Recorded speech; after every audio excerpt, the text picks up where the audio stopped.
Assalamualaikum warahmatullahi wabarakatuh. Good morning everyone. Pada pandangan saya, program ini satu program yang baik. Pelajar-pelajar ni tidak terdedah dengan realiti kerja yang sebenar. Dengan kerjasama ini, khususnya Encik Yusri datang turun padang, lebihlah lagi impaknya kepada pelajar dengan pandangan dan juga penerangan yang terperinci. Apakah kerjaya yang sesuai yang boleh mereka ceburi? Ini satu pendedahan yang bagi pandangan saya amat baik diterangkan kepada pelajar-pelajar. Saya nak sini mungkin lebih kepada bidang industri kreatif.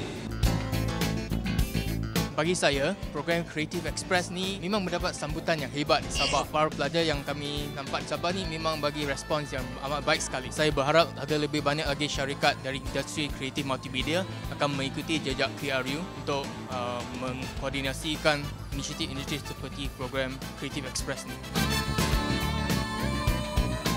KL Academy ini adalah satu akademi yang mengasah bakat dan juga menggilap kemahiran para pelatih secara industri standard supaya mereka-mereka yang hendak menceburi dalam bidang ini diberi pengetahuan, kemahiran dan ruang supaya terus boleh terjun ke dalam bidang ini dalam masa yang singkat.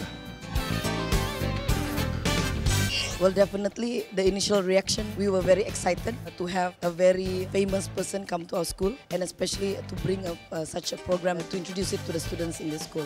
From what I gathered in the hall this morning, I think it's a very interesting program. It will be very beneficial for the students, especially those who are interested to be involved in animation or anything that is creative and which we encourage in the school.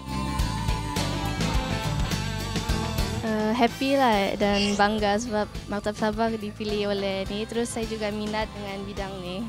Diorang ajar benda pasal animation, 3D, 2D and special effects yang banyak saya nampak dalam wayang-wayang semua tu. And then dia ajar cara buat animasi yang boleh bergerak dengan menggunakan Paint dan Windows Movie Maker. Saya harap program ini diteruskan lagi pada masa akan datang.